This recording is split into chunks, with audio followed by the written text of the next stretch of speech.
장일범의 유쾌한 클래식.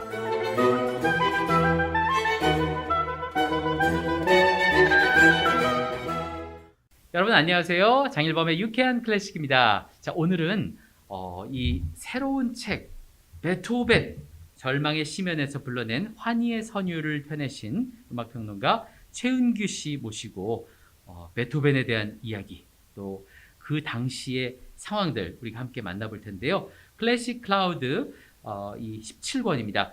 자, 잠시 후 광고 듣고 와서 다시 이야기 나눌게요. 야야, 밥 먹었나? 이 말이 내가 널 얼마나 사랑하는지 아느냐라는 뜻이었음을 저는 아버지가 떠나고 나서야 알았습니다. 그립고 고마운 마음으로 모십니다. 자연 속 공원 묘원 광릉 추모공원 1577-4426. 장일범의 유쾌한 클래식 오늘의 주인공은 베토벤과 최은규 씨입니다. 자, 베토벤이라는 이 거장, 음악사의 위대한 거장을 또 이렇게 멋지게 글로써 풀어내신 최은규 씨 모셨습니다. 안녕하세요. 안녕하세요. 네, 반갑습니다. 네. 자, 우리 최은규 씨는 또 KBS 클래식 FM 저녁 8시에 FM 실황음악 통해서 이 전 세계의 또 유럽의 아주 멋진 그 음악회들을 이렇게 소개해 주시는 그런 역할을 하고 계신데요. 지금 맡으신 지 얼마나 되셨죠? 벌써 2년 조금 넘었습니다. 예, 아주 그 수준 높은 음악들을 소개해 주셔서 늘 감사하는 마음을 갖고 있습니다. 아, 감사합니다. 네. 근데 요즘 세계적으로도 네. 코로나 때문에 네. 음악회가 많이 취소가 돼가지고 네.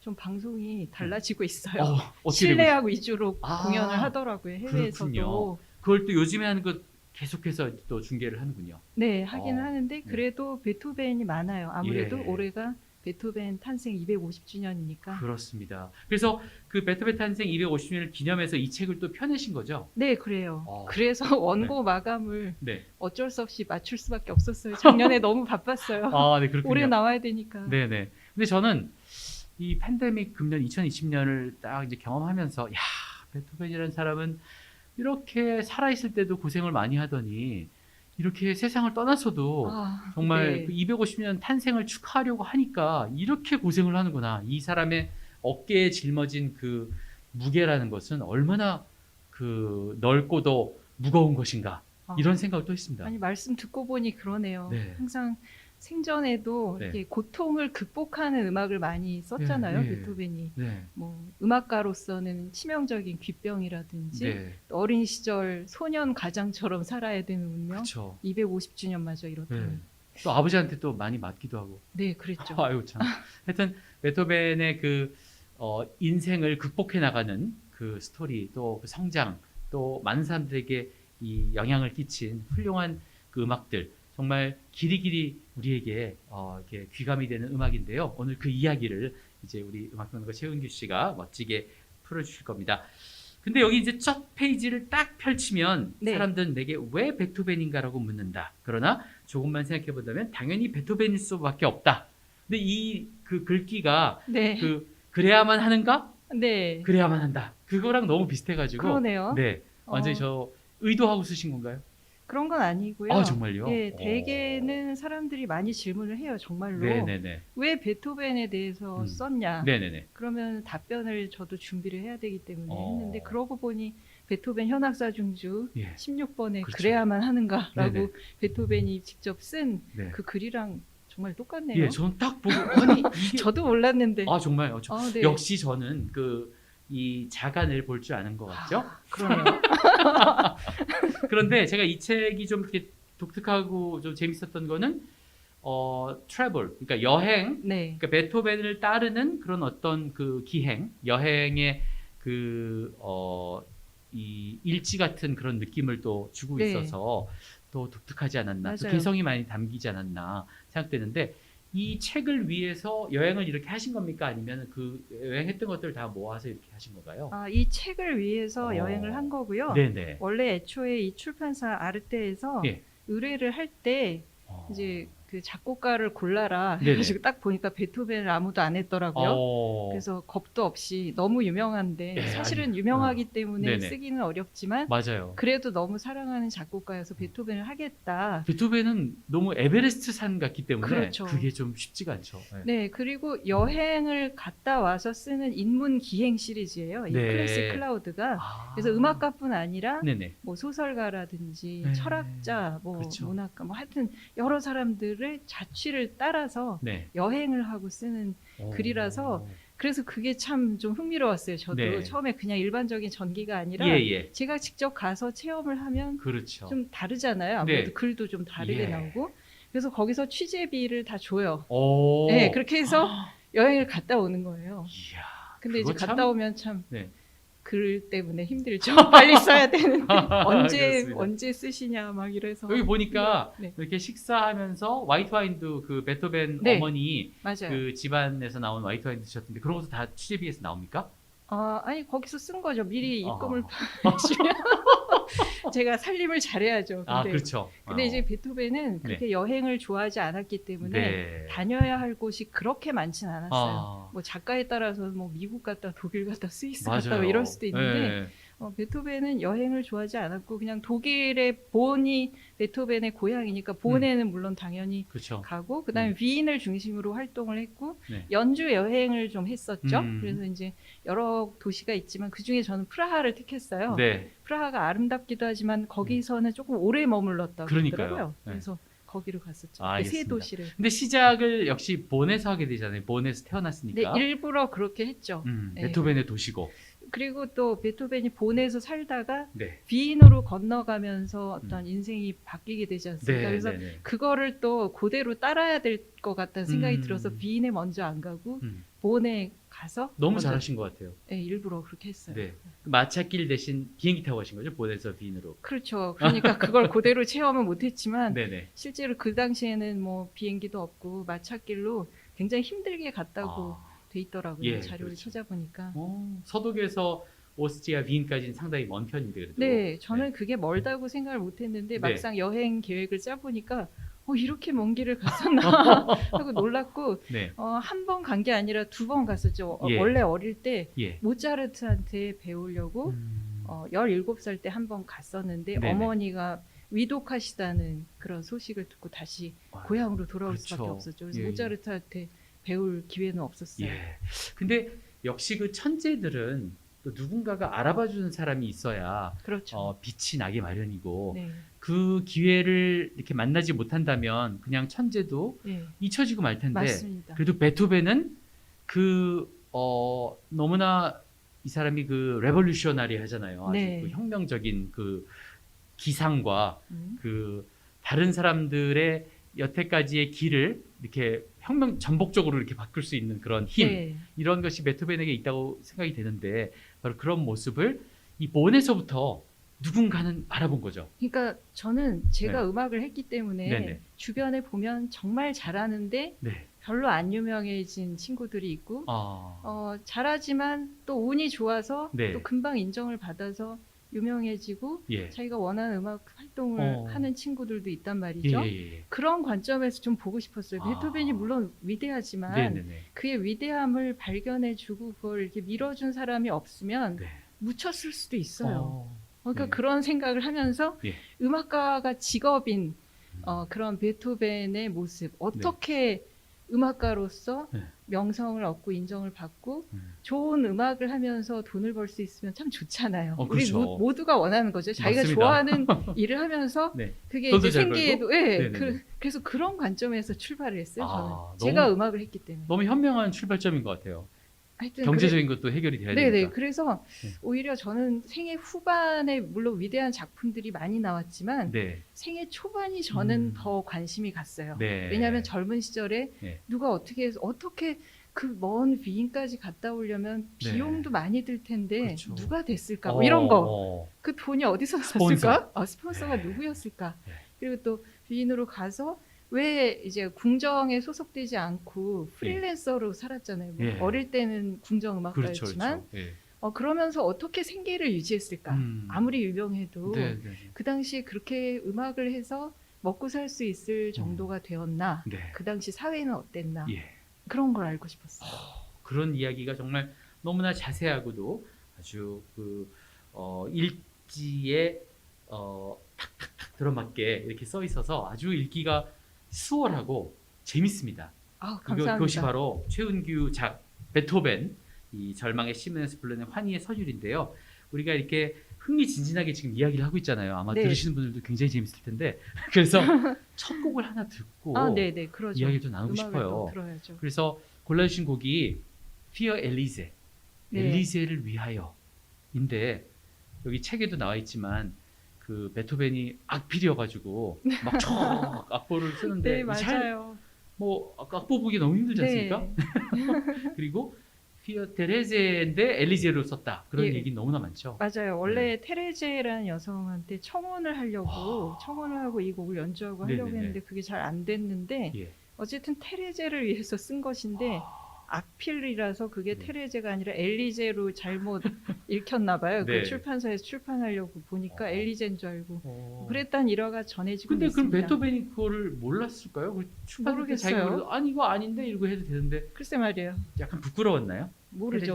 테레제라고 그 정도 자세하긴 잘 모르겠습니다. 하여튼 네. 베토벤 곡 중에서는 가장 널리 알려져 있고 그렇습니다. 짧지만 아름다운 곡이라서 예. 네, 오늘은 폴 루이스라고 영국 피아니스트가 네, 네. 최근에 낸 음반으로 네. 감상을 하시겠습니다. 저 옛날에 가정음악 진행할 때 네. 폴리스가 우리 스튜디오에 나와가지고 그랬어요? 네 같이 피아노를 치려고 했는데 아, 피아노를 쳐보더니 이 조율이 피아노가 좀 이거 안 되겠다 이러면서 음이 안 맞아서. 이 피아노는 안 되겠다 이러면서 네, 안 치고 그냥 아, 음반만 그랬구나. 들었던 기억이 나요. 그때 테너 네.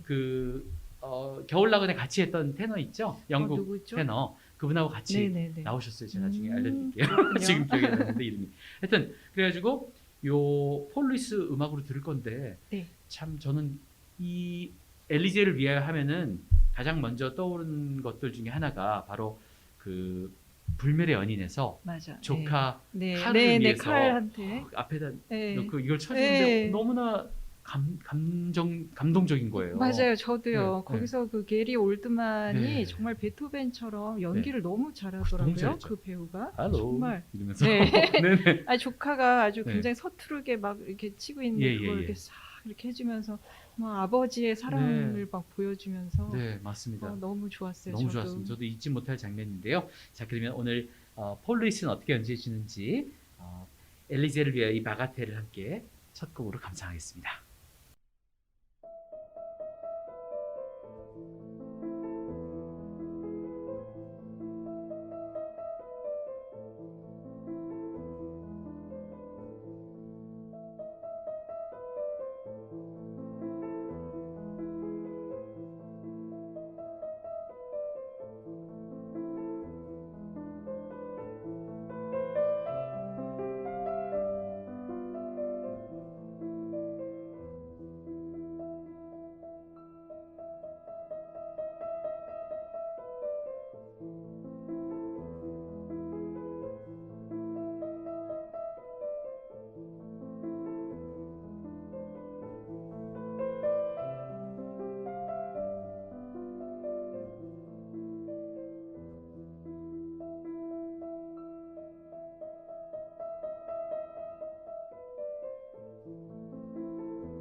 베토벤의 바가텔, 엘리제를 위하여 함께 감상했습니다. 영국 피아니스트 폴 루이스의 연주였습니다. 이 사람 참 그 맑고 참 예쁜 그런 그 터치와 네. 또 이 그냥 사람을 이렇게 옆에서 보기만 해도 그런 게 느껴지더라고요. 굉장히 맑은 사람이다. 네, 맑고 네. 그리고 참 신중하면서 소리 하나하나에 굉장히 공을 많이 들이는 네. 그런 피아니스트죠. 예, 그렇습니다. 네.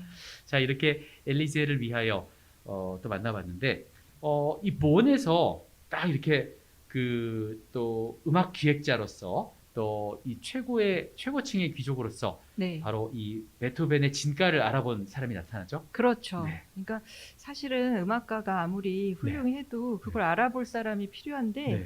베토벤은 그런 면에서 운이 좀 있었던 거죠. 예. 그의 비범함을 알아볼 수 있는 사람이 네. 마침 또 그의 고향에서 네. 방문을 해서 베토벤의 연주를 들었다는 것이죠. 네. 바로 말트슈타인 네. 백작입니다. 네. 네, 원래 평생의 인연 뭐 정말 뭐라 그러죠? 평생의 그 은인? 은인. 예, 그렇죠. 예, 예, 은인이라고 할 수 예, 있죠. 그래서 나중에 작곡한 소나타긴 한데 왜 말트슈타인 소나타라고 네. 예, 발트슈타인 백작한테 헌정한 피아노 소나타도 있고 그 예. 전에 어릴 때 쓴 것도 있는데 예. 베토벤이 그래서 저는 이제 베토벤이 어떻게 네. 성공할 수 있었느냐를 이제 여러 가지 각도에서 예. 봤어요. 네. 일단 어릴 때 어떻게 공부를 했고 그런 거. 근데 보니까 베토벤의 첫 스승이라고 할 만한 분이 물론 이제 아버지한테도 음악을 배우고 네. 아버지 친구분들이 막 네. 가르쳤어요. 근데 다 체계적이지 않고 어. 그랬는데 네페라는 선생님이 네. 이제 본 궁정 거기에 이제 자리를 얻어가지고 예. 이 본으로 왔는데 음. 베토벤이 굉장히 잘한단 말이죠. 그래서 네네네. 이제 자기 제자로 받아들였고 그 네페가 베토벤의 첫 번째 진정한 스승이라고 보통 이야기를 합니다. 예. 근데 네페가 원래 이제 스승과 제자의 관계가 보통 음악에서는 거의 도제의 관계이기 그렇죠. 때문에 예. 거의 이제 선생님 이사 가시면 다 짐도 날라드리고 맞아요. 모든 집안일 그거 이상한 게 아니거든요. 거의 굉장히 밀착된 관계예요. 그래서 네, 이제 네, 선생님이 또 이렇게 좀 일을 주시면서 자기가 좀 너무 일이 많으면 제자들한테 시키기도 하고 네, 네, 네. 무급으로 막 시키고 그러죠 처음에는. 네, 근데 네. 그게 이상한 게 아니라 네. 어릴 땐 배우기 위해서 예. 그게 오히려 더 좋은 기회죠.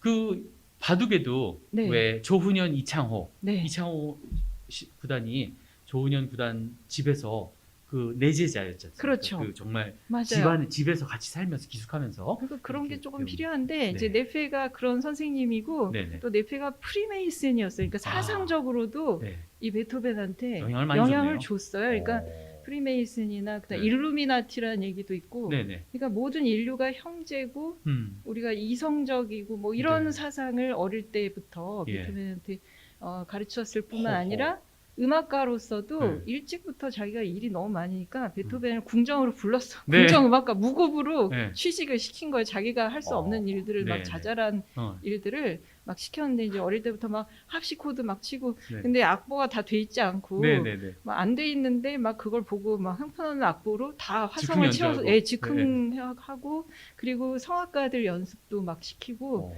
그런 일들을 그 어린 나이에 했고 또 어릴 때부터 아버지가 좀 술을 많이 드시고 네. 기대가 많으셨죠 네네. 베토벤한테. 네. 그래서 많이 이렇게 조금 매질도 하시고 그럼에도 넌왜 불구하고 모차르트처럼 안 되냐? 맞아요. 네. 근데 그럼에도 불구하고 계속 열심히 또 피아노도 연습하고 네. 또 선생님이 주시는 일을 또 하고 새벽 미사에서 오르간 반주도 하고 굉장히 이제 열심히. 정말 바빴네요. 그러니까 저는 그래요. 음악 뭐 뭐든지 마찬가지겠지만 네. 음악은 특히 그냥 머리로 해가지고 되는 게 아니라 맞아. 몸에 익어야 되거든요. 예, 이게 예. 그 현장에서 뛰지 않으면 네. 모르는 것들이 있는데 네. 베토벤은 아주 어린 나이서부터 프로 음악가의 세계를 알았다는 거죠. 제가 잡은 포인트는 바로 이거다. 어릴 때부터 이런 기회가 있었고 네.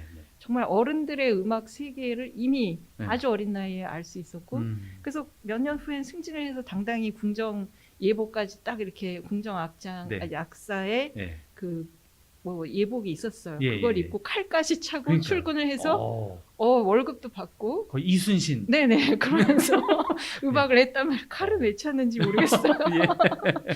하여튼 영웅의 모습이네요. 네 그래서 그게 첫 번째고요. 그 다음이 아하. 이제 자기를 알아주는 사람들의 후원을 받은 거죠. 네. 그래서 발트슈타인 백작이 네. 원래는 위인의 귀족인데 네. 그리고 이제 위인의 귀족 중에서도 음악에 아주 조예가 깊은 사람일 뿐만 아니라 네. 최상류층이었어요. 말투슈타인이. 근데 얼마나 그 재산도 많았겠어요, 그죠? 네네 그렇죠. 근데 본의 무슨 발령을 받은 거예요. 이렇게. 음. 그래서 이제 본으로 왔는데 네. 그 당시 위인하고 본은 좀 관계가 많이 있었어요. 네. 왜냐하면은 그 위인의 황제 요제프 2세의 동생이 네. 이 본의 선제후로 왔어요. 아. 그러니까 그게 비슷할 수밖에 없죠. 그 문화가 본으로 온 거예요. 그렇죠, 그래서 그렇죠. 본을 갖다가 그 당시에는 위인의 축소판이라고 보통 얘기를 했어요. 작은 위인과 같았어요. 네. 그래서 베토벤한테는 유리한 게 나중에 어. 위인에서 활동을 하기 전에 어허. 이미 어느 정도 작은 위인에서 거기서 어. 활동을 했기 때문에 익숙해진 거죠. 예, 예. 그리고- 이거 아주 중요한 포인트네요. 네, 네. 그리고 이제 위인에 있던 귀족도 네. 본에 이제 파견되고 그러니까 발투슈타인도 네. 온 거죠. 근데 예. 이 발투슈타인은 굉장히 음악적인 소양뿐 아니라 뭐 공연 기획도 하고 하여튼 그러니까요. 굉장히 유식한 사람이고 네. 그런 걸 좋아하는 거예요. 자기가 막 하는 음. 그 공연을 만들고 이런 거. 네, 네, 네. 근데 이제 그런 사람들은 능력이 있고 정말 잘하는 사람을 잘 알아보죠. 그러니까요. 유능한 기획자는 예. 정말 훌륭한 아티스트를 알아보듯이 예. 베토벤을 어디서 처음 봤는지를 또 제가 막 너무 자료를 찾으면 도대체 어떻게 만났을까 막 아무도 안 찾는 이런 거를 네. 그런 게 중요한 자료거든요. 그걸 진짜 막 찾았어요. 근데 네, 보니까 네. 베토벤이 네. 궁정 음악가로 어린 시절부터 이제 단련이 되고 있을 당시에 굉장히 힘들었겠죠. 또 네. 아버지도 또 알코올 중독에서 어머니도 일찍 돌아가시고 네. 거의 이제 집안 살림을 다 떠맡으면서 네, 생계 네, 네. 유지의 그런 부담, 가장으로서의 부담을 안고 있었을 당시에 네, 네. 그렇게 힘들지만은 않았더라고요. 그 네. 친구 중에 브로이닝 그 가문이라고 네. 저 귀족 가문인데 예. 그 집안 아이들을 좀 레슨을 했어요. 이 베토벤이. 그러면서 그 집에 브로이닝 부인이 굉장히 잘해주고 어머니처럼 어. 챙겨줬어요. 네. 그래서 거기에서 휴식을 할 수 있었던 거죠. 베토벤은 네. 그렇게 힘든 생활을 했지만 음. 가끔 그 브로이닝 저택에 가서 애들도 가르치고 그때 가르친 사람 중에 슈테판 브로이닝이라고 나중에 베토벤 바이올린 협주곡을 그 사람한테 헌정했죠. 그렇죠. 예. 그리고 엘레노엔가 누구 또 좋아했었어요. 네, 여자를. 네, 네. 근데 어쨌든 거기 가서 네. 레슨만 한 게 아니라 네. 그 당시에는 이제 위인처럼 본도 많이 비슷하니까 예. 살롱 음악회, 살롱 문화가 예. 중요했어요. 위인 네, 네, 네. 귀족도 그렇고 네. 본에서도 작은 위인이니까 그래서 살롱 음악회 같은 걸 하면 그래도 본의 좀 유력 가문의 인사들이 와서 음악회도 보고 그러는데 그때 발투슈타인이 예. 본 거죠. 네. 근데 이제 베토벤이 굉장히 특별했다는 거죠. 음. 뭐가 특별한가? 그래서 또 그것도 막 찾았어요. 네. 뭐가 특별해서 발투슈타인이 좋아했을까? 음. 그러니까 제가 찾아보니까 여러 자료를 보니까 베토벤의 그 피아노 연주 스타일이 모차르트 시기 대세였어요. 그 네. 전까지는. 네. 그러니까 음을 그 당시는 약간 피아노가 좀 달랐지 않습니까? 그렇죠. 오늘날 쓰는 거랑 좀 다르게 예. 뭐 포르테 피아노라고 보통 예. 얘기를 하는데 좀 짧게 끊어서 굉장히 깨끗하게 연주를 하고 단정하게. 네. 뭐 그리고 즉흥 연주도 너무 현란하게 이런 식이 아니라 굉장히 깔끔한 지금의 청중이 들으면은 어머 진짜 단아하고 깔끔하고 고전적이다 이런 느낌으로 하는 게 대세였는데 예. 베토벤은 그거랑 완전히 달랐다는 거죠. 어떻게 달랐냐면 어린 시절 오르간에 굉장히 많이 네. 매료됐던 베토벤은 레가토 주법을 그렇게 잘했어요. 그러니까 음을 이게 또리또리 이렇게 끊어서 이쁘게 그런 게 아니라 네. 이렇게 노래를 하듯 칸타빌레 레가토 사이를 연결한 듯이 네. 오르간처럼 그러면서 막 폭풍 같은 그 격정적인 막 그 스타일 그러니까 여태까지 본 적이 없는 연주를 그러네요. 하는 거예요. 예. 하이든 모차르트 볼 그렇죠. 수 없는. 네, 그래서 발투슈타인 백작이 그걸 보고 야 이거다 이렇게 특별한 거는 정말 본 적이 없고 네. 그래서 굉장히 막 매료돼가지고 발투슈타인 백작도 이제 베토벤의 이제 능력을 그때 알아보고 그다음에 선제후 그러니까 요제프 2세의 동생 예. 그 쾰른 선제후령의 선제후의 궁전이 이제 몬에 있었는데 예. 이제 어린 베토벤이 일을 잘하는 걸 알고 이제 선제후가 네. 굉장히 눈여겨 보고 있었어요. 이 두 사람이 중요해요. 예, 몬에선. 그래서 발투슈타인 백작이 막 이제 선제후한테 막 얘기를 하면서 이렇게 뛰어난 베토벤 유학을 보내야 된다. 그래서 이제 모차르트한테 보냈다가 어머니 때문에 다시 한 번 왔고 그렇죠. 그다음에 두 번째가 진짜죠. 두 번째는 완전히 이제 베토벤이 비인으로 갈 수가 있었는데 그 전에 하이든이 마침 본을 지나가가지고 네. 그 작품을 보일 기회가 있었어요 베토벤이. 그래서 잘로몬이 본에 네, 있었다면서요? 맞아요. 네. 영국에서 그래서 콘서트 그 개최해 준. 비인의 저 하이든의 친구들이 본에 많았어요. 네. 잘로몬은 아예 본 출신이고 네, 그래서 네, 네. 잘로몬이 이제 베토벤을 아니까 하이든 이렇게 연결도 해주고 그러면서 작품을 보니까 굉장히 칭찬하면서 계속 열심히 공부해라 이렇게 네. 해서 그런 얘기를 발트슈타인이 듣고 네. 이런 하이든이 이렇게 인정했잖냐 다 유학을 보내야 된다 그리고 네. 큰 인물로 만들어서 야. 나중에 본으로 다시 왔을 때 그의 할아버지가 원래 본의 궁정 악장이었잖아요. 네. 그러니까 손자인 이 베토벤도 궁정 악장으로 생각을 했던 것 같아요. 네. 그 선제후가 나중에 베토벤을 비인에 공부하게 보냈다가 해서 돈도 다시 되고 그래서 다시 귀국하면? 데려와서 그러면 여기서 이제 아주 궁정 악장으로 임명을 할 생각을 했던 거죠. 네, 네. 사실 뭐 그래서- 베토벤도 네. 그런 걸 염두에 원했죠. 뒀을 거예요. 그죠? 원했어요. 네, 네, 이거 평생 뭐 프리랜서였지만 네. 사실 안정된 직장을 많이 원했더라고요. 그렇죠. 보니까 계속 그게 참 딜레마죠. 맞습니다, 맞습니다. 네, 자유로운 건 좋은데 또 네. 안정적인 수입 네. 이런 또 그런 그렇습니다. 게 있죠. 그래가지고 또 네. 근데 돌아가시는 바람에 그게 이루어지지 못했죠? 그 네. 선제후가? 아 그리고 정치적인 이유로 그렇게 됐어요. 아. 이게 라인 지방을 네. 프랑스가 점령하고 막 예, 예. 이래가지고 다른 데로 피신을 했는데 거기서 일찍 돌아가셨죠. 아이고, 그래서 네. 다시 고향에서 일자리를 잡을 수가 없게 된 거예요. 뭐, 베토벤이. 장단점이 있었으리라고 봅니다. 물론 우리로서는 그게 더 장점이 되어서 너무 훌륭한 음악들을 베토벤이 많이 썼으니까 우리에겐 더 좋았는데 베토벤은 좀 힘들었을 거라는 생각이 들고 제가 하나 궁금한 거는 네. 그 이제 베토벤의 집들을 많이 가보셨을 거 아니에요? 그 집, 네네. 하우스 네. 뮤지엄. 예, 예. 근데 이제 평형이 네. 이 부동산 얘기를 하자면 어느 정도로 이렇게 혼자 살았잖아요. 대부분 뭐 같이 살지도 했지만 근데 네. 그랬을 때에 이 집의 크기가 갈수록 커졌다가 뭐 작아지고 뭐 이러니까 비엔나에선 60번인가 이사를 갔다고 그러던데요. 근데 그걸 다 가보기는 아, 불가능하더라고요. 힘들죠. 그렇죠. 그리고 뭐 조수철 네. 선생님은 다 가셨더라고요. 아유, 그렇구나. 저는 시간이 너무 없어서 네네네네. 뭐 거의 갈 한 수 번에 없었고. 되지가 않죠, 그건 네, 한 정말. 번에는 안 되지. 여러 번 가봐야 예, 돼요. 뭐 뭐 작아졌는지 커졌는지는 네. 잘 모르겠지만 아, 네네네. 이런 얘기는 있어요. 네. 뭐 파스퀄라티 남작이 제공한 파스퀄라티 하우스라는 데가 있거든요. 네, 비인에 네, 네. 가면은 예. 거기 이제 박물관으로 하고 있는데 거기만 오래 머물렀어요. 굉장히 많이 집을 바꿨는데 네, 네. 뭐 아주 중요한 작품들 뭐 예. 베토벤 교향곡 뭐 사부 하여튼 아주 중요한 뭐 피델리오 이런 거 다 거기서 썼는데 우수한 작품들. 그거를 글쎄 제가 가서 그렇구나 하고 이제 했는데 그다음에 비인 박물관에 갔어요. 네. 근데 베토벤 관이 있어요. 그 네. 안에. 네. 근데 거기 어떤 중국 아마 풍수학자인 것 같은데 어, 그걸 연구했더라고요. 파스퀄라티 하우스에서 네. 그렇게 많은 작품이 나온 것은 풍수가 베토벤과 베토벤의 사주와 잘 잘 맞기 맞았다. 때문이다. 펑쉐이. 라는 네. 오.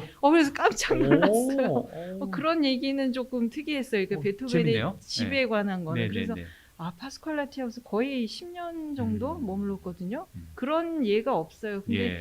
풍수가 좋아서 그렇다 그래서 다시 한번 생각해 보니까 좀 좋은 것 같아요. 어. 배산 임수인 것 같고. 그리고 뭐 네. 네. 일단 다른 사람들하고 같이 안 살고 그러면 네. 그러니까 공동 아파트가 아니면 베토벤이 시끄럽게 하고 뭐 이런 거 해도 괜찮을 테니까 뭐 네. 물 밑에 안 흘려도 그렇죠. 뭐 물 괜찮을 흘리고. 테니까 아마 네. 오래 살기에는 좋았을 거라는 생각이 드네요. 네. 그래서 자 그러면 우리 이제 두 번째 곡을 또 하나 네네. 네. 들어봐야 되겠는데 어떤 곡을 좀 소개해 주시겠어요? 베토벤의 어떤 독특한 면을 느낄 수 있는 작품이라면 네. 베토벤의 교향곡 중에서 3번 영웅. 에로이카. 이걸 꼭 들으셔야죠. 아니 그 모든 베토벤 교향곡 중에서 이 3번 에로이카를 제일 좋아하신다면서요?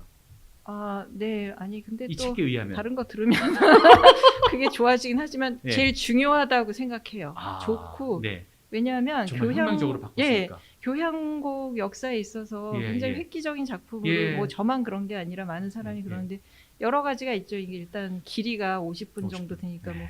제발 돈을 줄 테니 뭐 연주를 그만해라라고 하는 사람도 있었다고 네, 하고 네. 그리고 굉장한 불협화음과 뭐 엄청난 하여튼 그 표현이 그 당대로서는 상상을 초월하는 작품이죠. 네, 그래서 맞습니다. 베토벤의 어떤 독특한 면을 네. 알 수 있는 작품으로 이걸 골라왔습니다. 이야, 이 조르디 사발이 지휘한 네. Le Concert des Nation의 연주로 네. 함께 할 텐데 그 교향곡 3번 그 중에서 이제 이 1악장부터 많은 사람들을 깜짝 놀라게 만들지 않습니까? 그렇죠. 그 불협화음물이 나요. 네. 우와 이건 뭐냐 이러면서 그 당대의 그 비인의 청중들이 근데 이 작품을 뭐 리히노프스키 네네. 그 백작 로브코비치 거. 로브코비치 네, 죠. 로브코비치 공작. 네, 네. 공작. 집에서 이렇게 사적인 프라이빗 초연, 콘서트로 네. 초연을 하고 초연을 3번 했다면서요. 네. 네. 그러니까 네.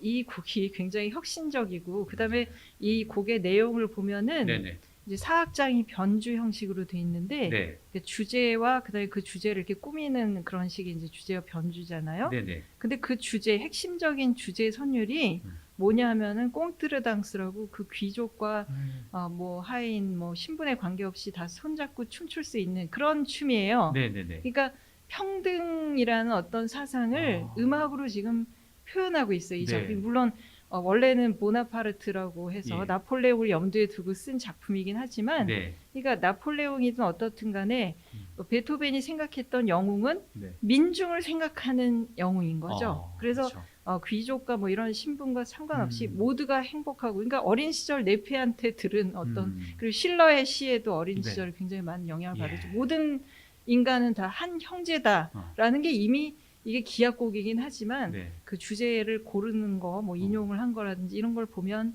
알 수가 있죠. 근데 예. 이게 굉장히 민중적인 작품인데 어. 제가 주목한 것은 예.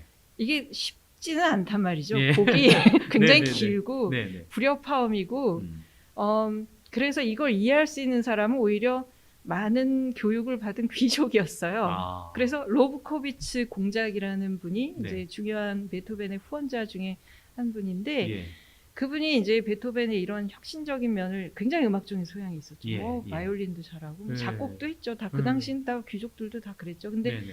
베토벤이 이런 엄청난 작품을 음. 성공적으로 대중한테 이렇게 알릴 수 있도록 미리 자기 집에 음악가들을 다 초대를 해가지고 오케스트라 다 초대하려면 얼마나 비용 많이 들겠어요. 다 그렇죠. 예, 음식도 차려야 되고 어. 그다음에 뭐 하여튼 굉장히 비용 많이 든다고. 근데 맞아요. 네. 자기 집에 막 한 방을 아예 그 홀로 꾸몄어요. 어. 음악가들을 위해 에로이카 홀이라고 있어요. 네네네. 예. 거기다가 이제 다 막 불러가지고 네. 작곡가한테는 중요한 그런 기회가 되죠. 왜냐하면 음. 그 음악가들이 실제 소리를 네. 들어볼 수 있잖아요. 그 당시 물론 좀 귀가 조금 잘 안 들리긴 했지만 그래도 완전히 안 들린 건 아니었으니까 네. 그걸 확인할 수 있고 사람들의 반응을 살필 수 있단 말이죠. 예. 소수의 청중을 데려다가 그래서 거기서 사적인 초연을 먼저 하고 그다음에 또 다른 데서 한 번 더 하고 그 다음에 이제 극장에서 네. 초연을 했죠. 알겠습니다. 그러니까 귀족의 도움을 받았어요. 재밌는 건 민중적인 작품인데 귀족의 도움을 받아서 알려질 수 있었다. 네. 이런 게 저한테 좀 흥미로웠어요. 알겠습니다. 자, 그러면 바로 이 음악사를 바꿔놓은 네. 위대한 작품 베토벤의 베토픈 네. 네, 교향곡 3번 이 에로이카 작품 55 중에서 1악장 알레그로 건 그리고 일단 뭐 1악장부터 이 많은 사람들을 깜짝 놀라게 한 그렇죠. 처음에 이렇게 짠! 네. 짠! 하고 두 번의 코드. 오로로 예. 예. 자, 이 작품을 바로 조르디 사바리 지휘한 Le Concert des Nations 연주로 감상해 보시겠습니다.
베토벤이 작곡한 교향곡 3번 에로이카 의 1악장 알레그로 콘 브리오 들으셨고요. 조르디 사발이 지휘한 르콩스에드 나시옹의 또 이 얼린뮤직 연주로 네, 되게 감상하셨는데 어떻게 여기서 소리 조르디 사발 연주는 어떻게 보셨습니까?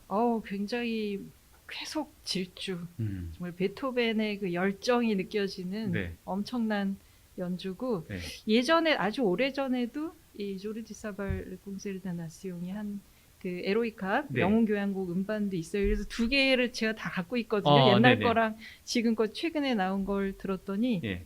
더 과격해졌더라고요. 예. 연세가 드셨음에도 불구하고 이야. 오히려 더 템포도 그렇고 네.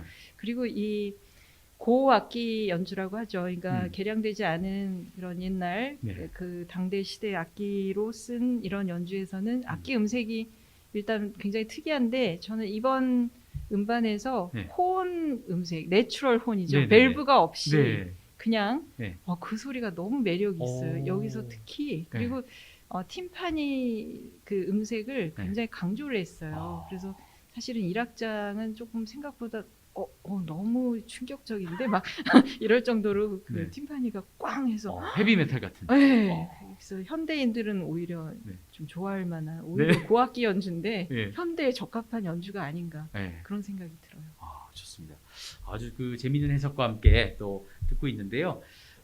이 베토벤이 본에서 살았을 때와 빈에서 살았을 때 이제 달라진 점이라고 하면 사실 보다 좀 그래도 자유로워진 거 아닙니까? 자유로워졌죠. 뭐 동생들도 지금 뭐 나중에 오게 나중에 되고. 왔죠. 예, 빈으로 예, 왔죠. 네. 그래서 근데 그 또 궁금한 거는 뭐 불멸의 연인에 나오는 그 여성들 있잖아요. 네네네. 실제로 불멸의 연인이 베토벤에게 누구였느냐 뭐 그런 거를 좀 이렇게 그 한번 귀추해 볼 수 있었나요? 어떻습니까? 사실 저는 연인은 관심이 별로 없어요. 관심이 여자는 없어요. 여기 관심이 안 나와 없었어요. 있더라고요. 그 하나도 안 내용이. 썼어. 죄송합니다.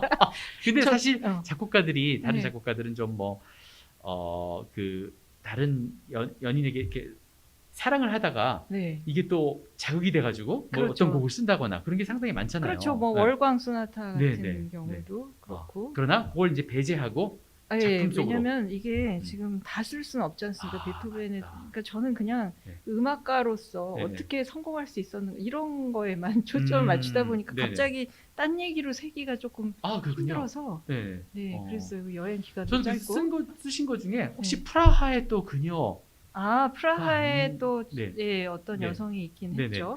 그래서 프라하에 그래서 오래 3개월이나 머물렀다. 네, 오래 머물렀죠. 어. 성악가였던 걸로 네. 알고 있는데 네네. 그래서 그때 쓴 페르피도 무슨 사기꾼 그런 노래가 있어요. 네. 네, 그때 그 당시 그리고 네. 연주회도 굉장히 여러 번 개최해서 예. 프라하에 그 베토벤이 머무르던 집이 네. 카렐교 그 조금 아래쪽에 아. 있더라고요. 네네네. 그래서 막 베토벤 하는데 막 거기 막 음식점에서 여기 베토벤 보러 왔어요. 막 하면서 프라하에 뭐, 계신 분이 네. 막 나한테 막 거기 뭐 그래서- 베토벤 얼굴이 네, 이렇게 앞에 얼굴이 있다면서요? 예 얼굴이 이렇게 붙어 있어요. 근데 뭐 어. 들어갈 수는 없었어요. 저 카르교를 정말 많이 왔다 갔다 했는데 그 그거를 못 밑에를 봤네요, 가셔야 제가. 돼요. 아유, 그 밑에를 그랬군요. 보셨어야 되는데 근데 별거 없으니 그냥 네네. 베토벤 얼굴 붙은 그래도. 겉모습밖에 못 봤어요.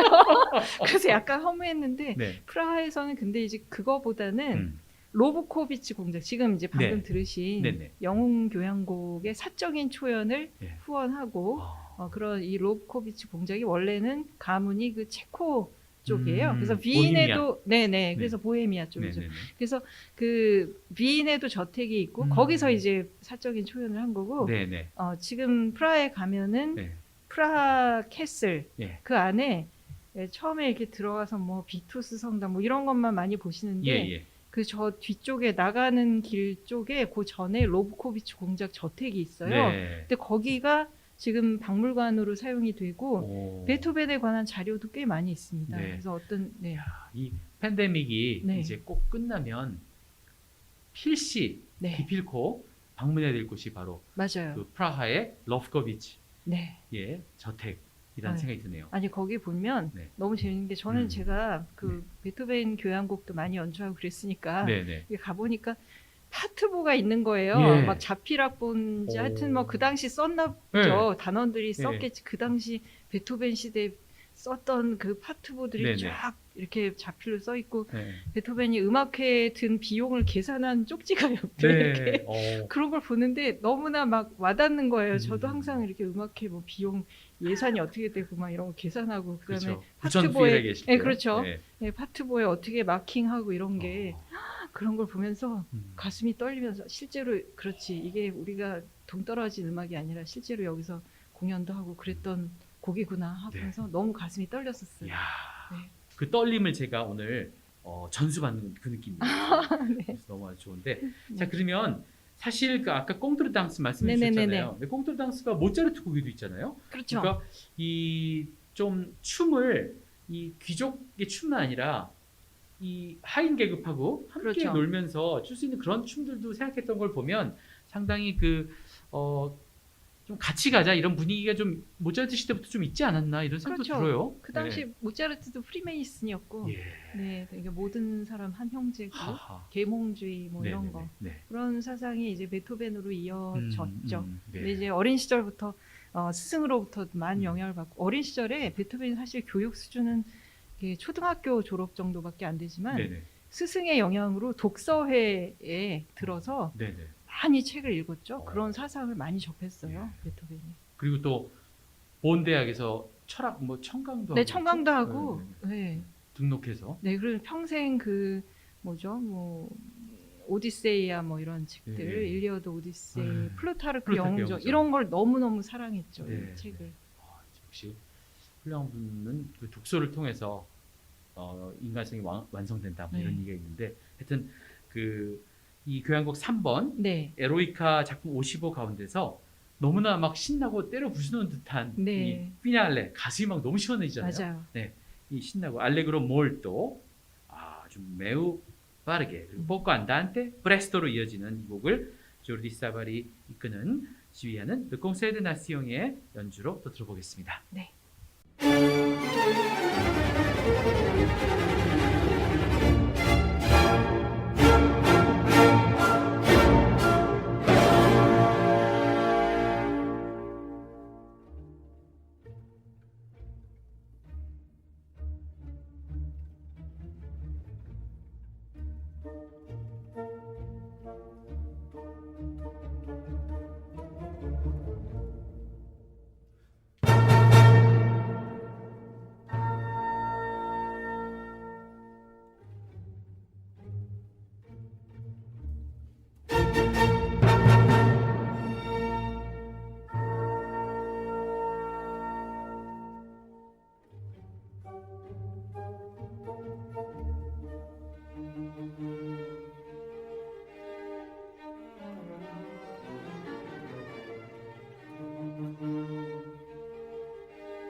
네, 이 조르디 사바리 지휘한 르콩세 드 나시옹의 연주로 베토벤의 교향곡 3번 에로이카 작품 55 함께 들으셨습니다. 그중에 4악장 피날레 알레그로 몰토 포코 안단테 프레스토 연주였습니다. 최근에 또 여러 가지 이제 베토벤 250주년이 되니까 여러 가지 뭐 설들이 또 이렇게 네. 인터넷상에 많이 이렇게 나오더라고요. 뉴스같이. 네. 뭐 베토벤이 뭐 사실은 흑인이었다. 아, 네. 뭐 이런 얘기 읽어보셨죠? 뭐 그런 건 어떻게 생각하십니까? 너무 좀 이렇게 잘생기지 않아서 그런가요? 그게 아니라 약간 베토벤 초상 중에 네네네. 좀 일단 조금 어둡고 그다음에 입술이 네. 좀 두껍게. 두툼하게 그려진 그런 초상화가 하나 있어요. 네네네. 여기는 아마 제 책에는 없는 것 같은데 예. 그런 생김새와 그다음에 얼굴이 좀 검은 편이라서 네네. 스페니쉬라고 스페인 사람이라는 얘기는 했대요. 네. 사람들이 네네네. 별명으로. 예. 근데 정말로 흑인, 아프리카 흑인이나 뭐 무어인이나 이러면 그 당시 사람들이 그런 걸 모르지 않았는데 그렇죠. 베토벤을 그렇게 불렀겠죠. 무어라든지. 뭐. 네. 그리고 베토벤과 같이 연주를 했던 그 브릿지 타워라는 조지 브리지 바이올린 타워. 타워. 네네네. 그 크로이처 소나타를 원래 브릿지 타워한테 헌정하려고 했었죠. 예. 근데 브릿지 타워는 원래 흑인이죠. 네. 그러니까 흑인이라는 걸 모르지 않았죠. 당대 사람들이. 그렇죠. 근데 베토벤과 같이 그렇게 얘기하지 않았단 말이죠. 맞아요. 네. 그래서 흑인이라는 설은 저는 음. 아니지 않을까. 저도 그렇게 생각합니다. 가십 네. 재밌는 가십으로 그냥 네. 이렇게 떠돌고 있는 게 아닌가 뭐 이런 음. 생각을 또 하게 되네요. 그래서 막 여러 가지 기사를 저도 찾아봤어요. 네네네. 저 흥미로워가지고 예. 그랬더니 베토벤 어머니 쪽은 순수 이제 독일 쪽이고요. 예. 혈통은 아버지 쪽은 네덜란드에서 원래 네. 오셨죠. 예. 그 할아버지가 그 할아버지의 아버지가 네. 그 네덜란드에 뭐 어디더라 하여튼 빵집을 하셨대요. 그러니까 약간 먹는 쪽에 예. 사업을 하셨던 거니까 음악가 집안이 아니었던 거죠. 할아버지 네. 그 이전에는 네. 베토벤 집안이 이제 네. 네덜란드 집안이니까 어. 루드비히 판 베토벤 예, 이것도 그쵸. 판이 네네네. 사실은 네덜란드에서 쓰는 거잖아요. 그렇죠, 그렇죠. 본이 아니고 예, 예. 판. 예. 그러다가 이제 할아버지 대에서 본에 오셔서 이제 했는데 혹시 그게 혼혈이라든지 그런 게 있을 수는 있겠죠. 그렇죠. 왜냐하면 혹시라도?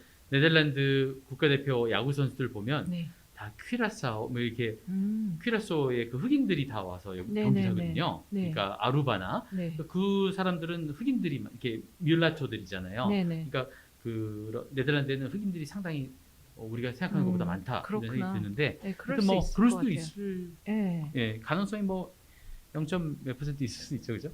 뭐 그렇다고 해서 뭐 베토벤의 위대함이 달라지는 건 그렇죠. 없죠. 전혀 없습니다. 네, 그럼요. 예, 그렇죠. Black Lives Matter. 음. 네, 맞습니다. 자, 이번에는 또 이 베토벤의 그 피아니스트로서의 베토벤과 또 그 작곡가로서의 활동 균형을 이뤘나요? 어떻게 보십니까? 그러니까 베토벤이 이제 네. 지원을 받아서 이제 비인으로 갔을 때, 네. 그래서 비인에서의 활동 초창기에는 네. 사실 작곡가라기보다는 거의 피아니스트로서 네. 명성을 얻었죠. 네. 그래서 처음에 비인으로 갔을 때는 네. 진짜 비참하게 이제 비인에 도착을 했죠. 네. 게다가 생활비도 많이 들고, 네. 그런데도 이제 비인 사람들이 워낙 외모를 중요시하다 보니까 뭐 유행이 한참 지난 가발도 샀다 뭐 이런 기록도 있어요. 네네네네. 노력을 많이 했죠. 예. 근데 베토벤이 그렇게 비참한 초기 생활에서 어떻게 이제 성공을 할 수 있었는가를 찾아보니까 네. 일단 비인으로 갈 때 그냥 간 게 아니라 발투슈타인 백작의 초청장, 그러니까 네. 뭐죠? 추천장, 예. 추천서가 있었어요. 그래서 하이든한테 배울 수 있도록 하이든 앞으로 쓴 게 하나 있고, 예. 그다음에 또 하나가 리시노프스키 예. 공작 한테 쓴 이런 음. 훌륭한 음악가가 있다. 한번 만나봐. 하여튼 그런 추천서를 들고 비인으로 간 거죠. 네. 그래서 이제 처음에는 막 다락방에서 좀 힘든 생활을 하면서 막 찾아갔어요. 네. 근데 리히노프스키를 처음에 네. 찾아갔죠. 네. 근데 강한 인상을 받았어요. 리히노프스키가 워낙 네. 음악적인 조예도 있고 예. 음악을 많이 후원했고 모차르트도 후원을 했죠. 예. 그래서 근데 그리고 그 리히노프스키 부인, 네. 공작 부인이 네. 거의 피아니스트처럼 굉장히 연주를 잘해서 오. 사실은 그 부인이 굉장히 좋아했대. 베토벤 스타일에 네. 완전히 매료돼가지고 네. 베토벤을 여기서 기거하게 하라 막 해가지고 남편을 막 설득을 해가지고 네. 그래서 부인의 거기 역할이 중요해요, 사실. 맞아요. 그죠? 부인 얘기가 네. 중요하죠. 네. 그래가지고 베토벤한테 방을 하나 줬어요. 근데 처음엔 좋은 방은 아니었어요. 처음에는. 네. 그러다가 베토벤이 이게 보니까 물건인 거야. 리히노프스키가 보기에. 그래서 점점 더 연주를 점점 멋있게. 더. 근데 이제 단지 연주를 그냥 잘해서 네. 뭐 그런 걸까? 그러니까 그것도 제가 캐봤어요. 네. 왜 더 대우가 좋아지고 막 네. 이렇게 연금처럼 막 주고 심지어 나중에는 너무 베토벤을 좋아해가지고 네. 막 하인을 부르자 종 예, 이렇게 예. 치잖아요. 네. 하인한테 이랬대요. 동시에 종을 베토벤도 너를 부르고 어. 나도 너를 동시에 부르면 어. 베토벤한테 먼저 가라. 아, 이렇게 그렇습니까? 얘기를 할 정도로 그 얘기는 책에 안 쓰셨던데요? 안 썼나요? 아니 있을 텐데. 있습니까? 있어요. 예. 뒤쪽에 있나 보다. 그럴 정도의 네네네. 왜 그랬을까? 네. 이상하지 않습니까? 그렇죠. 그래서 처음에는 비참하게 분명히 아무 무명이죠. 누구나 베토벤도 처음엔 무명 골방을 시절이 있죠. 줘놓고서. 예. 네. 무명 시절이었는데 갑자기 그렇게 잘해준 어. 이유가 무엇인가? 네. 이렇게 해보니까 그 당시 위인에서는 음악이 참 그 귀족들한테 중요한 거죠. 그러니까 음악가를 누구를 후원하고 자기가 어떤 음악을 듣는 게 자기의 수준을 나타내는 거죠. 자기 수준을 드러내는 거기 때문에 난 굉장히 중요한 난 거죠. 이런 음악 들어. 우리 와볼래? 했는데 네. 베토벤이 확 연주. 이렇게 그렇죠. 어려운 음악을. 그렇죠. 이야, 이 수준 높네. 네. 네. 근데 누구나 이제 음악을 후원하고 그다음에 네. 이제 귀족들만 후원하는 게 아니라 그 당시 이제 상업공업으로 돈을 번 부르주아들도 네. 나름대로 음악도 후원하고 자기네도 이제 귀족과 비슷해지기 그렇죠. 위해서 그 음악이 중요한 도시였던 거죠. 이제 네. 뭐 안 중요한 데서는 안 되겠죠. 근데 역시 비인. 예, 비인이니까 네. 그게 네. 가능한 거고. 근데 비인은 또 공공 연주회를 하기가 조금 불편해요. 막 거기 이렇게 대관 담당자 이런 사람들이 굉장히 권위적이고 뭐 이렇게 뭐 뇌물도 받고 이렇게 네네네. 안 하면은 하이든도 거기서 연주하려고 얼마나 뒤로 힘을 많이 썼는지 진짜 힘들었다는 얘기가 있어요. 뭐 브루크 극장 이런데. 예, 근데 그런 거는 몇 번 못 하고요. 일단 위인은 중심이 살롱 그 귀족들 집에서 하는 네. 음악회가 훨씬 유명한 거니까 하하. 예약 공연 같은 거 있죠. 예약제로 해서 그 멤버들을 아무나 들이지 않아요. 자기네들이 예. 그 수준이기 때문에 네. 엄청나게 신경을 써요. 근데 최상류 귀족이었던 거죠. 리히노프스키. 그리고 음악적인 소양도 있고 일단 부인이 엄청난 피아니스트 거의 그런 수준이었고 그래서 그 살롱 수준이 굉장히 높은데 그 당시 누구나 음악을 후원하고 다 뻔한 음악인 거예요. 이제 물론 모차르트는 그런 어떤 고전적인 스타일의 최고봉이지만 이제 모차르트 돌아가셨잖아요. 일찍 네네. 세상을 떠나고 근데 그런 스타일이 아니라 베토벤이 선보인 그런 연주는 네. 엄청난 뭔가 다른 게 있단 말이죠. 굉장히 예술적인 예술적인 수준이 그리고 있는 아방가르드하고. 거죠. 그렇죠. 예. 그래서 당시에 인기 있던 뭐 여러 저 게리네크, 슈타이벨트 음, 뭐 이런 피아니스트 겸 다 작곡가죠. 네. 근데 피아노 대결이 그래서 그 당시에 유행을 했는데 네. 네. 베토벤이 그거를 굉장히 잘하는 거예요. 네. 대결에서 다 다 이기고 이겼죠. 네. 완전히 어디서도 찾아볼 수 없는, 그러니까 아주 뭐라 할까, 익스클루시브한 거 이런 거를 자기만의 독창성. 그러니까 최상류 귀족만의 어떤 그 독창성을 음. 가지고 있었던 거죠. 네. 베토벤 한 사람을 후원하면 네. 자기네 수준을 음. 얘기할 수 있겠다는 생각이 음. 들었던 거지, 리히노프스키도. 뭐 오케스트라를 아. 하나 갖고 있는 것보다도 그렇죠. 베토벤 비용도. 하나로서 오히려 네. 저렴하게 그럼요. 더 좋은 이 성과를 올릴 수 그렇죠. 있어요. 한 명을 후원하는 게 훨씬 이익이었고 아. 베토벤처럼 비범한 예술적인 네. 수준이 높은 게 자기한테도 좋은 거죠. 그러니까 그게 맞아떨어진 뻥 먹고 거죠. 알 먹구네요. 네, 그래서 리히노프스키가 완전히 매니저만, 나중에 막 25살에 첫 출판을 하거든요. 예. 베토벤이. 예. 근데 그냥 그걸 첫 출판 누가 잘 모르잖아요. 베토벤 그렇죠, 그렇죠, 누구야? 막 이러는데 막 사람들한테 막 주변에 다 몇 권씩 사게 하고 막 본인도 뭐 20권 샀다면서요? 20권 사고 그다음에 친척 일가 친척 다 연락해가지고 다 사라 막 해가지고. 그래서 매진됐다면서요? 매진됐죠. 악보가 다 트리오 매진되고. 앨범. 네, 트리오. 근데 저는 이제 그 얘기 이제 쓰신 걸 보고 너무 감동했어요. 이 사람 그러니까 뭐 물론 자기가 높아지는 것도 있지만 네. 정말 베토벤을 위해서 네. 막 사주고 이런 그러니까. 걸 보면 진짜 좋은 사람이었다. 처음에는 그게 필요해요. 네. 누구나 네. 아무리 잘해도 네. 그 잘한다고 뭐 아무리 이렇게 해도 사람들이 잘 몰라요. 그러니까 그쵸. 그런 유력 가문의 사람이 어. 그렇게 해주면 네. 뭐가 있나 하고 음. 그렇게 점점 그게 있으니까 막 리뷰도 달라지는 거죠. 네네네네. 네, 그래서 처음에는 그 출판사랑 계약할 때 조건이 네. 너무 불리한 거예요. 처음에는 그거 봤습니다. 너무 불리해서 막 얼마가 안 팔리면 아예 뭐 돈도 못 받고. 네. 아니 돈을 먼저 네가 선불을 내라고 선불을 그랬다면서요? 내요. 선급을 내는 건데 그것도 미리 리히노프스키가 내주고. 예. 그러니까 그렇게 불평등했는데 네. 나중에 잘 나가면 막 베토벤 거 출판하려고 경쟁을 네. 하다가 나중에 유명해졌을 때 베토벤 30살 넘었을 때쯤에는 네. 먼저 여기서 계약을 했는데 근데 이제 그 헌정한 어떤 귀족이 있었어요. 그분한테 자필을 넘겼어요. 근데 자필 악보를 네. 빼돌렸어. 어떤 다른 출판사 먼저 해적판을 출판했어요. 이야. 이런 일도 있었어요. 오. 그러니까 베토벤이 처음에 그런 식으로 오. 명성을 얻으면서 처음에는 피아니스트로 매료시키고 피아니스트면서 또 작곡도 물론 했죠. 근데 작품 출판이 조금 늦은 셈이죠. 예. 25살에 하니까 예. 그 당시는 막 남의 거 표절하고 막 그렇죠. 내고 막 이런 걸 되게 조심해야 됐기 때문에 네. 베토벤이 굉장히 신경을 많이 썼대요. 그렇죠. 뺏기지 저작권이 않으려고. 없었으니까. 네네. 네네네. 그리고 한 번 계약을 잘해야지 잘못하면은 자기 받는 거 별로 없고 출판사만 돈 벌게 하는 그러니까요. 그럴 수 있기 예, 때문에 예, 예. 처음부터 굉장히 신경을 많이 써야 어허. 돼요. 네. 근데 그러다가 그만 이제 귀병 때문에 음. 그게 귀병이 어디서 나왔는지 많은 설이 있는데 음.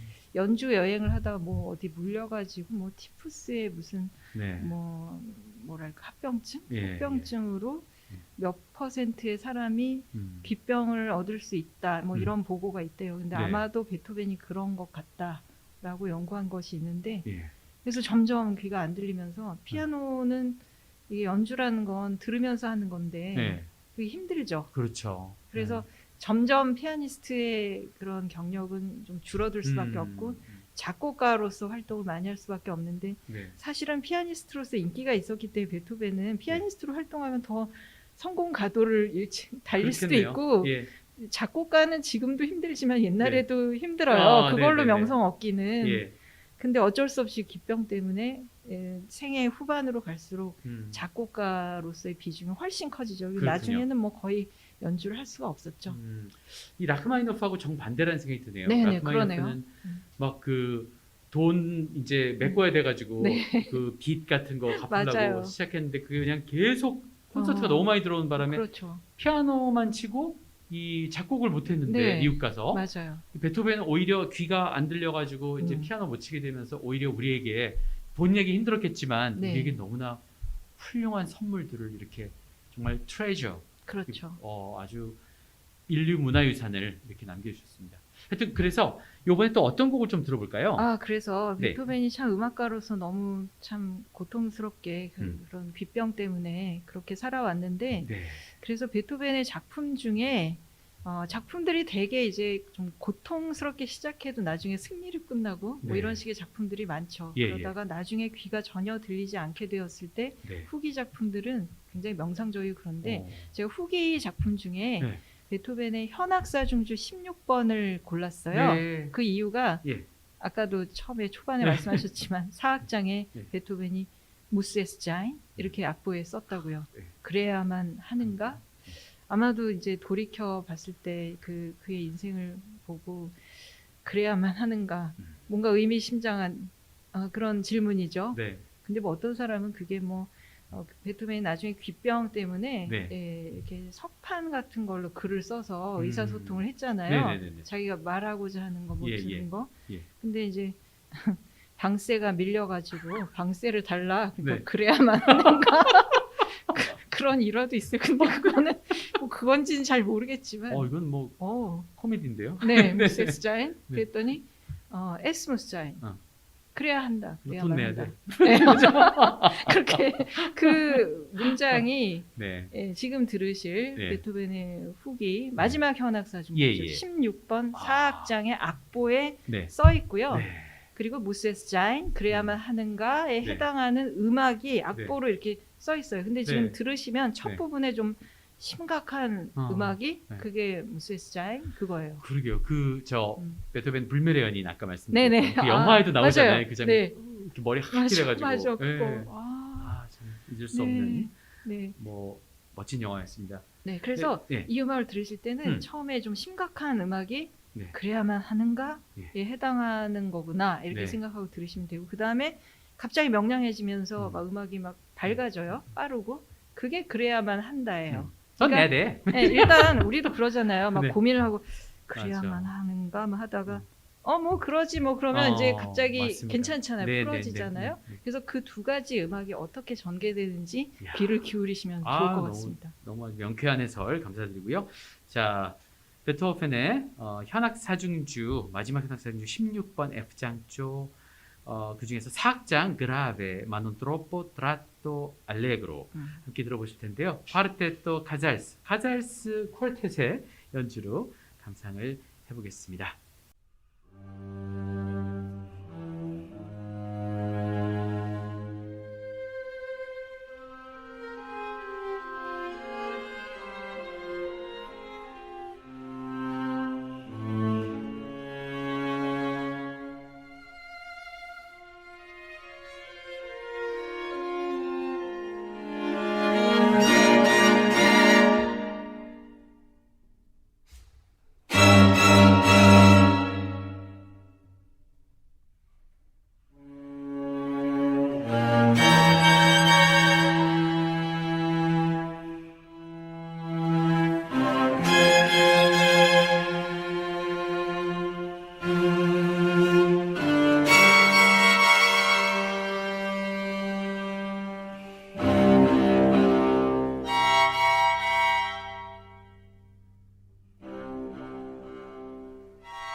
자, 오늘 베토벤 탄생 250주년 기념해서 이 저서 아주 본인이 직접 발로 다니면서 쓴 아르테 출판사의 그 클래식 클라우드 17번째 순서의 베토벤 편, 베토픈, 이 최은규 문제적 작가, 네. 음악평론가의 아주 정말 저는 이 무엇보다도 저는 발로 이렇게 뛰는 거 좋아하거든요. 네, 저도 뭐 그래야죠. 기자 출신인데다가 맞아요. 공연장 요새는 정말 어쩔 수 없이 못 가지만 공연장을 못 가요. 공연장에서 같이 느끼고 이렇게 그 글로 옮기고 네. 또 얘기하고 이런 게 얼마나 정말 네, 중요한 맞아요. 우리의 임무입니까? 그런데 이렇게 최은규 씨가 직접 보시고 또 그 현장에서 그 역사를 느끼면서 이렇게 했다는 게 너무 저는 이 책이 소중한 책이라고 생각하고요. 그래서 절망의 시면에서 불러낸 환희의 선율. 이것도 본인이 쓰신 거죠? 아니요, 이건 출판사에서 출판사가 썼구나. 네, 제안을 해서 제가 좋다고 했습니다. 아, 네. 그 에디터가 훌륭하시네요. 예, 에디터가 아주. 네. 네, 좋은 책입니다. 자, 여러분께 추천드리고요. 베토벤 탄생 250주년이니까 이 책 한 권 정도는 읽어야 될 것 같은데 제 생각에는 최은규 씨가 지금까지 책을 많이 쓰셨어요, 그죠?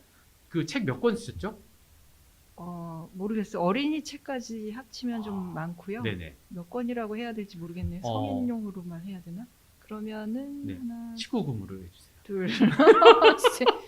그러면 그렇게 많지 않습니다. 네. 한 근데 네권 제가 정도. 그 책들을 네. 가지고 있는데 네네네. 정말 다 훌륭한 책인 것 같아요. 아유, 감사합니다. 교양곡도 그렇고 정말 우리나라 클래식 음악계에 없어서는 안 되는 인물이 바로 최은규 씨입니다. 아.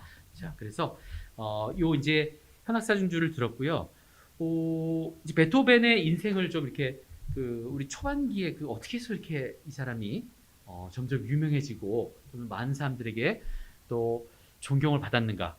근데 이제 또 이 사람 우리가 굉장히 격하고 네. 성격이 좀 안 좋다. 뭐 이런 얘기도 많이 하잖아요. 근데 그것이 귀가 안 들려서 자동 발생적으로 이렇게 어쩔 수 없이 나오는 소리도 컸을 거 아니에요. 목소리도 왜 여보세요? 뭐 이러고. 그랬겠죠. 네. 잘 안 그리고 들리니까. 뭐라고? 이러면 정말 그 짜증 내는 듯이 들리고 더욱더 또 자기도 안 들리니까 화도 났을 테고 그런 것이 막 겹쳐지지 않았을까 이런 생각이 들거든요. 맞아요. 어떻습니까? 네. 아니 그래서 네. 베토벤이 이제 귀병 때문에 네. 결국 약간 유서 비슷하게 네. 글을 쓰고 동생들한테 이제 뭐 음. 물려주겠다 뭐 하면서 마치 세상을 떠날 사람처럼 네. 편지를 쓴 적 있죠. 예. 바로 위인 근교의 하일리겐슈타트. 하일리겐슈타트. 네. 근데 그 첫 부분이 뭐냐면 네. 오 그래 사람들은 내가 못되고 음. 고집스럽고 혹은 사람을 싫어한다고들 말한다. 음. 하지만 그건 잘못 알고 있는 것이다. 너희는 그 비밀을 알지 못한다. 그러니까 이 얘기는 뭐냐면 자기 원래 굉장히 부드럽고 어린 시절부터 선한 의지에 대한 부드러운 감정에 이끌렸고 네. 대단한 일을 이루고자 열망했다. 어. 그러나 지난 6년간 나는 절망적인 상황에 처했고 그러니까 귀 때문에 네. 귀병 때문에 그래서 네. 무능한 의사들 때문에 더욱 네. 악화되었다. 이런 말이 나와요. 네. 근데 누구라도 이런 상황에 처하면 이럴 수밖에 없지 않을까. 네. 사람을 피하게 되죠. 그러니까 네. 잘 안 들리면 네.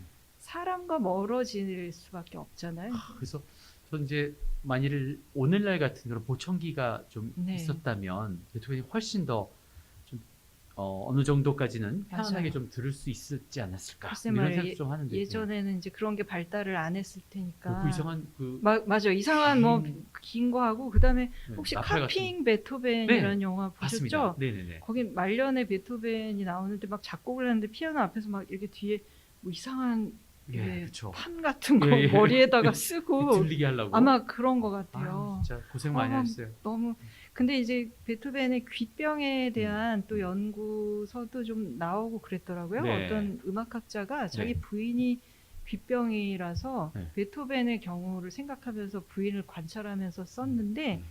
귀가 들리지 않더라도 다른 감각이 발달을 해서 그러니까 어. 진동을 느끼고 네. 그 다음에 베토벤이 정말 귀병이 많이 악화된 상태였을 때도 이게 단원들이 이제 현악사중주 뭐 이렇게 할 때 잘못한 걸 정확하게 지적했대요. 오. 거기 틀렸어 막 이렇게. 오. 근데 그게 이 핑거링 그걸 봤군요. 네, 눈으로. 굉장히 그걸 잘 보는 거죠. 이야.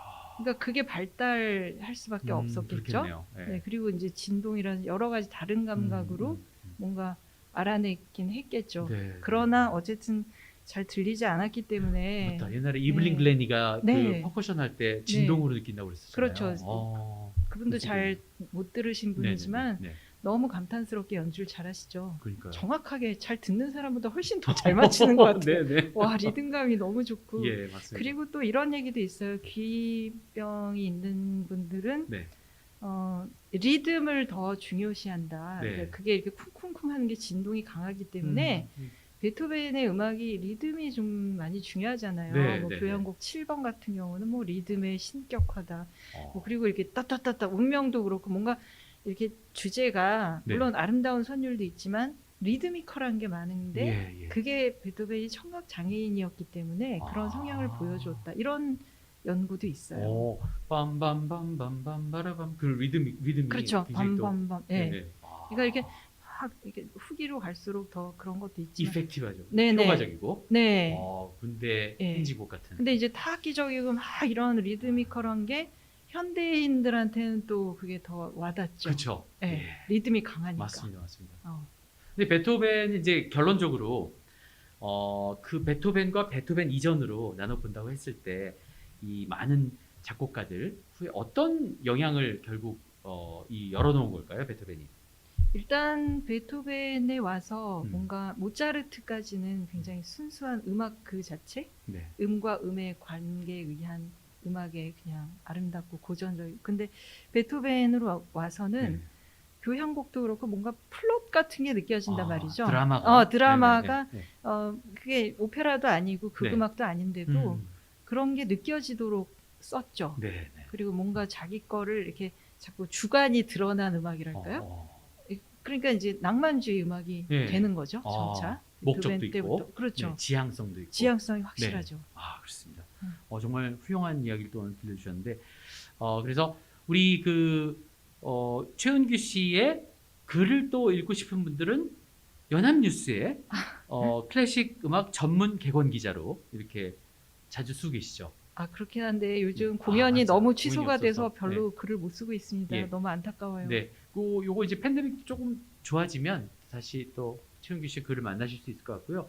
방송으로는 매일 저녁 8시에 네. FM 실황음악 통해서 지금 전 세계 유럽 중심으로 그렇죠. 이렇게 그 유럽 받고 있죠? 방송 연맹, 네. 네. SBU라고 합니까? 어떻게 됩니까? EBU라고 아, EBU 라고 유럽 하군요. 방송 연맹. 네. 아, 네.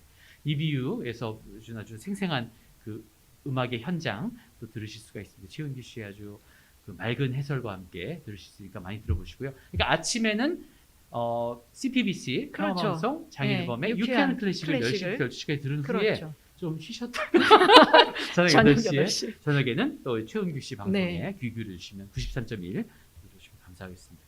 자, 오늘 이렇게 정말 베토벤 이 말로로 유명하시잖아요. 최은규 씨 하면 말레리아. 제가 오케스트라 있을 때 네네. 네, 말러 교향곡 전곡을 최초로 연주를 했었죠. 그 그러니까요. 당시에. 그래서 그걸 다 연구하셔가지고 그래서 말러교 교주라고 한때는 그렇게 네, 불리기도 네. 했습니다만 네, 네. 요즘은 베토벤, 개종했어요. 개종. 베토벤으로. 네.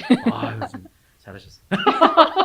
하여튼 또 위대한 두 아티스트를 이렇게 섭렵하신 우리 또 최은규 씨의 무궁한 발전과 앞으로 또 좋은 저작을 또 많이 남겨주시길 기대하면서 우리는 뭐 음악회장에서 또 앞으로 만날 네, 날을 그럼요. 기대하면서 네. 또 뵙도록 하겠습니다.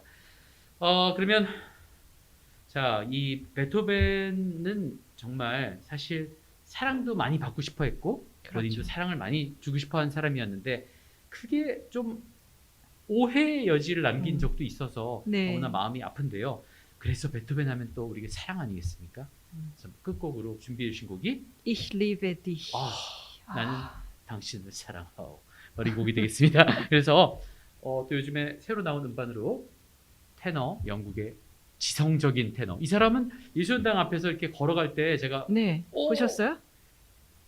미스터 버스트리지 해가지고 제가 같이 사진 그랬어요? 찍었거든요. 잘하셨어요. 키다리 아저씨 같더라고요. 정말 맞아요. 너무 지성적이에요. 아니 저는 그 전에 요한 순환곡 네. 바흐의 요한 순환곡을 서울시향이 할 때 네. 복음사가로 나왔어요. 예, 예. 보스트리지가. 근데 어. 제가 중계 방송을 했거든요. 에반젤리스트. 예. 네. 그래서 너무 중계석에서 네. 완전 빠져들어서 이제 봤는데 네. 보스트리지도 날 봤나 봐. 오. 너무 제가 그러니까 너무 중계를- 완전히 이렇게 너무 빠져들면서 네네네네. 하고 중계도 열심히 하고 네네. 그랬더니 딱 무대로 퇴장하면서 저와 눈을 맞추면서 감사하다고. 미소를 지었어요. 그냥 그 잊지 거기- 못하시겠네요. 네. 프란도트에 나오는 류처럼. 그러니까요. 네, 잊지 못해요. 네. 좋습니다. 이 멋진 이언 버스트리지의 또 청한 음성 함께 듣고 피아노 안토니오 파파노가 쳤죠? 네. 이 안토니오 파파노 굉장히 열정적인 사람인데 그럼요. 야. 대단하죠, 이분도. 안토니오 파파노의 음. 또 이 성악을 너무나 잘 이해하는 사람이기 때문에 네, 오페라 지휘자로서는 음. 뭐 대단한 분이죠. 그렇습니다. 그래서 이 앨범이 아주 기대가 되는데 그중에서 이 힐리베티 여기 이제 그 이 힐리베티 옆에 쥐에르트리히에 리베 이렇게 돼 있어요. 음. 이게 이제 멀리 있는 사랑에게인가요? 아니요. 멀리는 안디 페르네 겔리테. 그쵸, 그쵸. 이게 예, 이제 예, 연가곡. 네, 사실은 이제 베토벤이 보통 음. 기악곡 작곡가로 알려져 있지만 네네네. 이 보스트리지의 음반은 성악곡 작곡가로서의 가곡 작곡가로서의 베토벤을 알 수 네. 있는 그런 음반인데 네네. 안디 페르네 겔리테가 사실은 주요 곡이에요. 이 네. 음반에서는 연가곡. 네. 네. 그것도 들으면 안 되나요? 네, 듣죠 뭐. 네. 그러면 네. 이거 근데 너무 그 길어가지고 연가곡이 네네. 네, 연가곡이기 때문에 그 네. 가곡이 곡이라서 여러분이 앨범을 한번 들어보시길 바라겠고요. 자, 오늘은 힐리베티 네. 다시 신승훈 노래에서 나왔었던 그렇죠. 바로 이 곡을 들으면서 오늘 정말 우리 최은규 씨 보내기 싫지만 여기서 또 인사를 하고 다음 책을 또 기다려 보도록 하겠습니다. 다음 책 나오면 또 출연해 주시고요. 오늘 함께 해주셔서 너무나 감사드립니다. 저도 너무 반가웠어요. 너도 감사했다고요? 저도요. 신난다. 자, 오늘 최은규 씨와 함께 한 장일범의 유쾌한 클래식이었습니다. 감사드립니다. 네, 감사합니다. 네, 여러분 장일범의 유쾌한 클래식. Ich liebe dich so wie du mich am Abend und am Morgen. Noch war kein Tag, wo du und ich nicht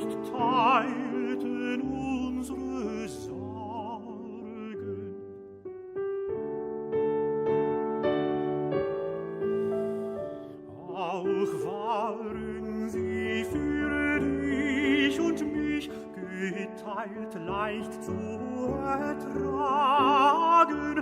Du tröstetest den Kummer mich, ich weint in deine Klagen.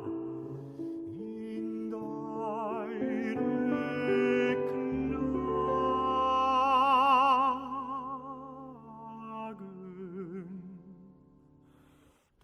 Drum Gottes Segen über dir, du meines Lebens Freude.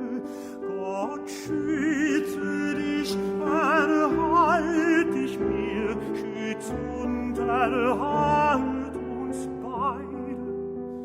Gott schütze dich, erhalt dich mir, schütz und erhalt uns beide. Erhalt uns beide. Erhalt